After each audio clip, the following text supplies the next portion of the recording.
ঐক্য নষ্ট করবেন না। সুবহানাল্লাহ পড়বেন না? তাহলে ঐক্যের গুরুত্ব বেশি না কম বলেন? আওয়াজ করে বলেন। ওয়াতাসিমু বিহাবলিল্লাহি জামিআ, আল্লাহর রশিকে আঁকড়ে ধরো। ওয়ালা তাফাররাকু, তোমরা বিচ্ছিন্ন হয়ো না। পেকুয়ার ভাইরা আওয়াজ করে বলেন তো আদেশটা কার? এখন বলেন আমাদের ঐক্যবদ্ধ জীবনের দরকার আছে না নাই? এই যে ডক্টর মোহাম্মদ ইউনূস আমাদের লিডার, উনি যে আমাদেরকে জাতীয় ঐক্যের আহ্বান জানিয়েছে, ওনার আহ্বানে আমাদের সাড়া দেওয়ার দরকার আছে না নাই? রাজনীতিবিদদের যে ডাকছে খুশি লাগে না আপনার? আলেমদের ডাকছে খুশি লাগে নাই? আলহামদুলিল্লাহ বলবেন না? আলহামদুলিল্লাহ, সবাইকে ডেকেছে, ঐক্যবদ্ধ করেছে। আমরা ঐক্যবদ্ধ থাকতে চাই, আমরা ঐক্যবদ্ধ জীবন চাই, আমরা আর কাদা ছোড়াছুরি করতে চাই না। রাজি আছেন সবাই? এখন আমরা যদি ঐক্য নষ্ট করি আমাদের কি কি সমস্যা, কি ক্ষতি, কি কুফল? অনৈক্যের কুফল কি? কয়েকটা কুফলের কথা বলে শেষ করবো। প্রিয় ভাইরা, what are the drawbacks and disadvantages of division, social and political division in the society? Disunity, আমরা যদি বিচ্ছিন্ন হই, একে অপরের যদি মারামারি করি, একজন যদি আরেকজনের কাফের ফতোয়া দেয়, আমাদের কি ক্ষতি? শুনবেন? কথা কয় না, শুনবেন? এক নাম্বার ক্ষতি হচ্ছে আমরা যদি বিচ্ছিন্ন হই আমাদের শক্তি কমে যাবে, আমাদের পাওয়ার আমরা হারাবো। আমাদের কি হারাবো? পাওয়ার। মনে রাখবেন, যখন আমি একা থাকি তখন আমি ব্যক্তি, যখন আমরা সবাই মিলি তখন আমরা শক্তি। এই শক্তি নিয়ে আমাদের সামনে এগিয়ে যাওয়ার দরকার আছে না নাই? তাহলে আমরা যদি নিজেরা বিরোধে লিপ্ত হই আমাদের ক্ষমতা, পাওয়ার ছুটে যাবে। আমরা এই পাওয়ার হারাতে চাই না, ঠিক কিনা বলেন? রব্বুল আলামিন ঠিক তাই বললেন। রব্বুল আলামিন বললেন, খবরদার, ওয়াতিউ আল্লাহ ওয়া রাসূলাহু ওয়া লা তানাযাউ ফাতাফশালু ওয়া তাযহাবা রিহুকুম ওয়াসবিরু ইন্নাল্লাহা মা'আস সাবিরিন। আল্লাহর আনুগত্য করো, নবীর আনুগত্য করো, কিন্তু খবরদার নিজেরা বিরোধে লিপ্ত হয়ো না, নিজেরা মারামারি করো না, তাহলে তোমাদের শক্তি কমায় দিবে কে? ফাতাফশালু, তোমরা সাহস হারাবা, ওয়া তাযহাবা রিহুকুম, তোমাদের শক্তি কমে যাবে, পাওয়ার কমে যাবে। তাহলে আমরা যদি নিজেরা মারামারি করি, আমরা নিজেরা যদি বিচ্ছিন্নতায় লিপ্ত হই, আমরা যদি মতানৈক্য করি, তাহলে আমাদের শক্তি কমে যাবে, ঠিক কিনা? আমরা শক্তি কমাবো। আচ্ছা, ছোট্ট একটা বাঁশের কঞ্চি যদি আপনারা দেয়, পায়ের মধ্যে ধাক্কা দিয়ে ভাঙতে পারবেন না? এরকম বাঁশের কঞ্চি যদি 20টা একসাথে জোড়া লাগায় দেয়, ভাঙতে পারবেন? কথা বোঝে নাই মনে হয়। চিকন একটা বাঁশের কঞ্চি দিলে ভাঙা যাবে না? এরকম চিকনই 20টা বাঁশের কঞ্চি একসাথে লাগাই দিলে ভাঙতে পারবেন? কারণ যখন আমি একা থাকি তখন আমি ব্যক্তি, যখন আমরা সবাই মিলি তখন আমরা শক্তি। আমরা যেন শক্তি না হারাই। আমরা বিরোধে লিপ্ত হলে আমাদের শক্তি কমে যাবে। এই হচ্ছে 1 নম্বর ডিসঅ্যাডভান্টেজ। 2 নম্বর ডিসঅ্যাডভান্টেজ হচ্ছে আমরা নিজেরা বিরোধে লিপ্ত হলে অন্যরা আমাদের মাথায় কাঁঠাল ভেঙে খাইতে সুবিধা হয়। কথা বুঝেন নাই? আমরা যদি বিরোধে লিপ্ত হই তাহলে পরাশক্তিগুলোর সুবিধা, তখন আমাদের কাউকে দিতে হবে ট্রানজিট, কাউকে দিতে হবে সেন্ট মার্টিন, কাউকে দিতে হবে দেশের অর্ধেক। চিল্লায় বলো ঠিক কিনা? নিজেদের প্রবলেম সলভ করার ক্যাপাসিটি আমাদের আর থাকবে না। আমরা যদি বিরোধে জড়াই, আমার কলিজার টুকরা পেকুয়ার ভাইরা, আমরা বিরোধ করব না, আমরা বিচ্ছিন্ন হব না। নিজেরা বিরোধে জড়ালে পরাশক্তিগুলো আমাদের মাথায় কাঁঠাল ভেঙে খায়। তখন ভারতের পিছনে দৌড়াতে, আমেরিকার পিছনে দৌড়াতে আমাদের জুতার তলা ক্ষয় হইয়া যাইবে। নিজেদের প্রবলেম সলভ করা যাবে না। আমরা যদি অন্যের পিছনে না দৌড়াতাম আর এই বিরোধকে থামাতে পারতাম, বাংলাদেশ আজকে যেখানে আছে তার কমপক্ষে 50 গুণ সামনে থাকতো। চিল্লায় বলেন ঠিক কিনা? তাহলে 1 নম্বর ক্ষতি হচ্ছে আমাদের পাওয়ার লেস হয়ে যায়, আমরা দুর্বল হই যদি আমরা বিরোধ করি। 2 নম্বর হচ্ছে পরাশক্তিগুলোর সুবিধা নেয়। 3 নম্বর হচ্ছে আমাদের উন্নয়ন, দেশের উন্নতি, অগ্রগতি, এটা স্থবির হয়ে যায়, এটা বাধাগ্রস্ত হয়। প্রিয় ভাই, ইউনিটি, ঐক্য হচ্ছে একটা দেশের উন্নয়নের মূল ভিত্তি। 2 জন কইছে ঠিক, এদিকে এখন কয়েকজন কইছে ঠিক। ঐক্য হচ্ছে একটা দেশের, জাতীয় ঐক্য হচ্ছে কোন দেশের উন্নয়ন, অগ্রগতির মূল ভিত্তি, ঠিক কিনা বলেন? ইউনিটি অফ এ কান্ট্রি, এটা হচ্ছে একটা সাস্টেইনেবল ডেভেলপমেন্ট, সোশ্যাল স্ট্যাবিলিটির জন্য এটা অনেক গুরুত্বপূর্ণ। এজন্য বিরোধের কোনো স্থান আমরা দিব না, আমরা ঐক্যবদ্ধ থাকবো ইনশাআল্লাহ বলেন। আর কখনো কাউরে কাফের বলে গালি দিবেন, তুই জাহান্নামী বলবেন, ঝগড়া লাগলে লাগাই দিবেন, তাহলে কি করবেন? মিলাই দিবা। আওয়াজ করে বলেন কি করব? প্রিয় ভাইরা, এই বিরোধ গত 50 বছর তো আমরা দেখেছি, ধর্মীয় অঙ্গন বলেন, সামাজিক অঙ্গন বলেন, রাজনৈতিক অঙ্গন বলেন, এই বিরোধ আমাদেরকে শেষ করে দিয়েছে। এই 24-এর ছাত্র নাগরিক অভ্যুত্থানের পরেও যদি সেই বিরোধ আমাদেরকে খায়, তাহলে এতগুলো তাজা জেনজির রক্ত বৃথা যাবে। চিল্লায় বলো ঠিক কিনা? আমরা এই রক্তগুলো কি বৃথা দিতে চাই না, বৃথা যেতে দিতে চাই না। আমরা ঐক্যবদ্ধ থাকতে চাই। রাজি আছেন? আমরা আর কাদা ছড়াছড়ি করব না। অনেক হয়েছে, আন্না, এবার থামুন। অনেক হয়েছে, আন্না। প্রথমেই আমি এদেশের সম্মানিত আলেম সমাজকে বিনয়ের সাথে অনুরোধ করব, আসুন আমরা ঐক্যবদ্ধ হই। আজকের এই পেকুয়ার ঐতিহাসিক তাফসীরুল কোরআনের প্রোগ্রাম থেকে আমি সম্মানিত আমার মাথার তাজ ওলামাদেরকে জাতীয় ঐক্যের আহ্বান জানাই। পেকুয়ার এই ঐতিহাসিক তাফসীরুল কোরআনের প্রোগ্রাম থেকে আমি আমার সম্মানিত রাজনৈতিক ব্যক্তিবর্গদেরকে জাতীয় ঐক্যের আহ্বান জানাই। অনেক হয়েছে, আন্না। আধিপত্যবাদকে রুখে দিতে হলে, বাংলাদেশের বিরুদ্ধে যে কোনো ধরনের ষড়যন্ত্রকে রুখে দিতে হলে জাতীয় ঐক্যের কোনো বিকল্প নাই। চিল্লায় বলো ঠিক কিনা?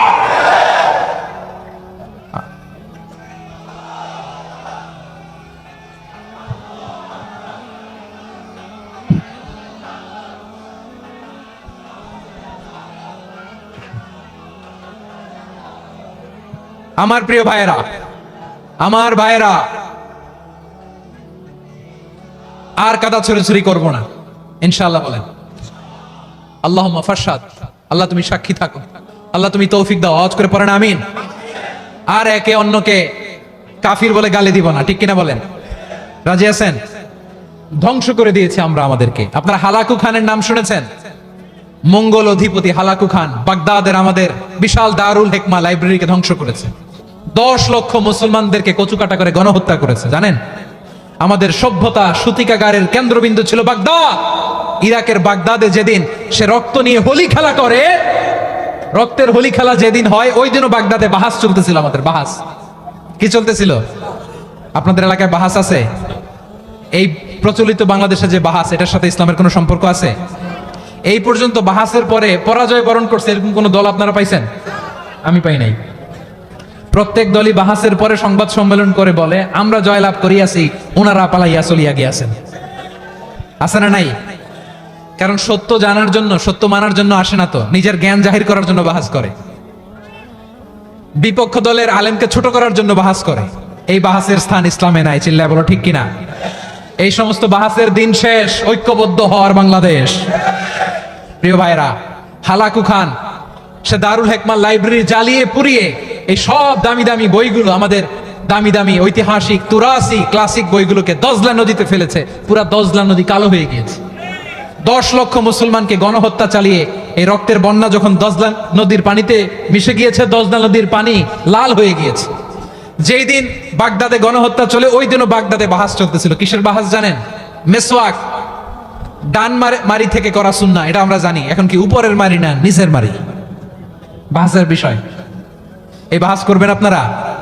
বিশ্ব যখন এগিয়ে চলেছে, আমরা তখন বসে বিবি তালাকের ফতুয়া খুঁজেছি কোরআন হাদিস চষে। তালাক ইসলামের অনেক গুরুত্বপূর্ণ অনুষঙ্গ। তালাক কোরআনের একটা সূরা। কিভাবে তালাক হবে না হবে আমাদের ফোকাহায়ে একরাম, আমাদের আকাবেররা সব বলে গিয়েছেন, সব জানা। আপনি হয় এটা মানবেন, নয় ওইটা নিয়ে বাহাসের দরকার নাই। ওইটা নিয়ে মারামারির স্থান ইসলামে নাই। আওয়াজ করে বলেন ঠিক কিনা? এখন পেকুয়ার ভাইরা, শেষ কথা বলি, আওয়াজ করে বলেন আমরা ঐক্যবদ্ধ হতে চাই কি চাই না? চান? এই যে আমি বিনয়ের সাথে আলেম সমাজকে জাতীয় ঐক্যের আহ্বান জানালাম, এটার সাথে আপনারা সংহতি প্রকাশ করেছেন? বিনয়ের সাথে আজকের এই পেকুয়ার ময়দান থেকে আমাদের রাজনৈতিক নেতৃবৃন্দদেরকে জাতীয় ঐক্যের আহ্বান জানাই, আপনারা সংহতি প্রকাশ করেছেন? এখন এটা রোড ম্যাপ কি, কিভাবে আমরা ঐক্য প্রক্রিয়াতে এগিয়ে যাব? শেষ কথা বলি, একেবারে সহজ। আমাদের ওলামা মাশায়েখদেরকে, আমার মাথার তাজ তাদেরকে আমরা বলি, এই যে আমরা ঐক্যবদ্ধ হই নাই, আমরা কি বড় কিছু অর্জন করে ফেলছি? বলেন, আমরা কি খুব পাওয়ার সম্মানের জায়গায় আছি? খুব স্ট্রেংথের জায়গায় আছি? তো কিছুই তো নাই। আপনি ঐক্যবদ্ধ হইলে সমস্যা কোথায়? এমন তো না ঐক্যবদ্ধ না হওয়ার কারণে এতদিন আপনার অনেক কিছু ছিল, ঐক্যবদ্ধ হলে আপনি হারাবেন, এমন তো না। তো কিছুই যেহেতু আপনার নাই, আমার নাই, ঐক্যবদ্ধ হলে আমরা সমস্যা কোথায়? ঐক্যবদ্ধ হয়েই দেখি না, ঠিক কিনা? ঐক্যবদ্ধ হওয়ার দুইটা ওয়ে। রাজনৈতিক ঐক্য কিভাবে হবে? রাজনৈতিক সম্মানিত নেতারা ঠিক করবেন। আলেমরা কিভাবে ঐক্যবদ্ধ হবেন? শেষ কথা বলে শেষ করছি, খুব গুরুত্বপূর্ণ। This is the punching line. এদিকে তাকান। ঐক্য হবে দুইটা পদ্ধতিতে। একটা হচ্ছে কমন গ্রাউন্ড নিয়ে, বেসড অন কমন গ্রাউন্ড। যেমন ধরেন আমরা নামাজ কায়েম করতে চাই। জামাত ইসলাম এই কথার উপর একমত আছে না নাই? নামাজ কায়েম হোক, একমত না জামাত ইসলাম? হেফাজত একমত না? ইসলামী আন্দোলন একমত না? তাবলীগের ভাইয়েরা একমত না? পীরের মুরিদেরা একমত না? আপামর তাওহীদি মুসলিম জনতা একমত না? তাহলে নামাজ কায়েম করতে হবে, নামাজ কায়েম করতে হবে, এই কমন গ্রাউন্ডে আমরা সবাই একমত, ঠিক কিনা? যাকাত আদায় করতে হবে, সবাই একমত, ঠিক কিনা? কথা নাই, কথা নাই। যাকাত আদায় করতে হবে, সবাই একমত, ঠিক কিনা? নারীদের পর্দা করতে হবে, শালীন পোশাক পরতে হবে, একমত সবাই, ঠিক কিনা? বৈষম্য বিরোধী বাংলাদেশ চাই, সবাই একমত, ঠিক কিনা? মেরিটোক্রেসি, মেরিটোক্রেসি, আর কোনো মামা চাচার ফোনে পদ দিলে হবে না, মেধার ভিত্তিতে সবগুলো পদ ঠিক করতে হবে, চিল্লায় বলো ঠিক কিনা? আমরা একমত না? স্বাধীনতা সার্বভৌমত্বের প্রশ্নে আমরা সবাই একমত, ঠিক কিনা? আমার নবীরে গালি দিলে রাষ্ট্রীয়ভাবে সর্বোচ্চ শাস্তি তার নিশ্চিত করতে হবে, ঠিক কিনা? এরকম 10টা কমন গ্রাউন্ড আমাদেরকে, 1 2 3 4 5, 10টা কমন গ্রাউন্ডে আমরা সবাই এক। এই 10টা কমন গ্রাউন্ডকে সামনে রেখে বিশাল জনসমাবেশ করেন সোহরাওয়ার্দীর ময়দানে, সবাই আসেন।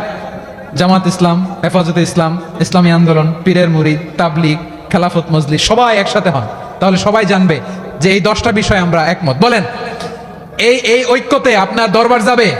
দরবার নষ্ট হবে? আপনার দল নষ্ট হবে? আপনার আকীদা নষ্ট হবে না? আমার মাথার তাজ সম্মানিত ওলামায়ে একরাম, এই 10টা কমন গ্রাউন্ডে যদি এক হন, আপনার আকীদা নষ্ট হবে? আপনার আকীদা আপনার, আমার আকীদা আমার, আপনার দল আপনার, আমার দল আমার, আপনার পলিসি আপনার, আমার পলিসি আমার, কারো কিছু নষ্ট হবে না। কিন্তু যে বিষয়ে আমরা সবাই একমত, এরকম 10টা মৌলিক পয়েন্টে আমরা একমত হতে চাই কি চাই না? একমত হন।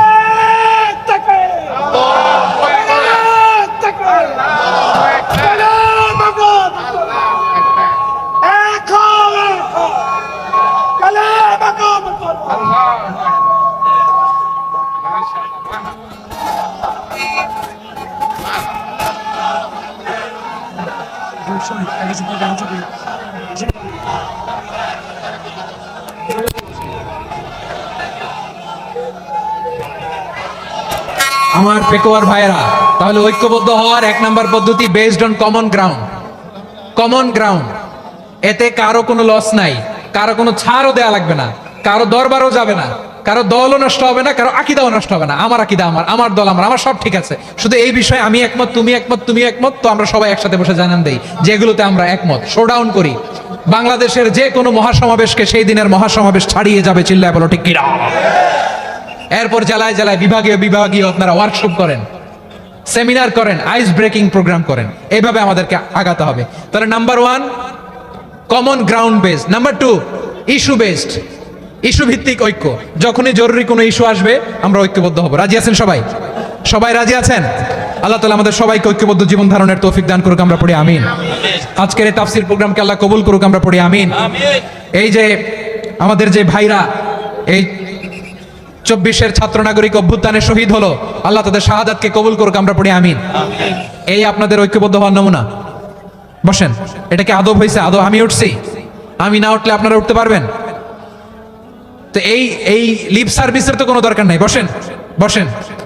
ওয়াসিম পেকুয়া, আহসান হাবিব চকরিয়া, তারা এই 24-এর ছাত্র নাগরিক অভ্যুত্থানে শহীদ হয়েছে। আমরা তাদের শাহাদাতের সর্বোচ্চ মাকাম আল্লাহর কাছে কামনা করি, আওয়াজ করে বলেন আমিন। প্রিয় ভাইরা, আমরা 52-র ভাষা আন্দোলনে ঐক্যবদ্ধ হয়েছিলাম, 71-এর স্বাধীনতা সংগ্রামে ঐক্যবদ্ধ হয়েছি, 24-এর ছাত্র নাগরিক অভ্যুত্থানে ঐক্যবদ্ধ হয়েছি।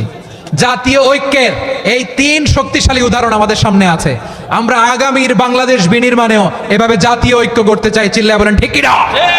পুরা দেশবাসীর কাছে আমি জাতীয় ঐক্যের আহ্বান জানিয়ে পেকুয়ার এই প্রোগ্রাম থেকে আমি বিদায় নিচ্ছি। হাযা মা ইনদি ওয়াল ইলমু ইনদাল্লাহ আলাইহি তাওয়াক্কালতু ওয়া ইলাইহি উনীব। সুবহানাকাল্লাহুম্মা বিহামদিকা আশহাদু আল্লা ইলাহা ইল্লা আনতা আস্তাগফিরুকা ওয়া আতুবু ইলাইক।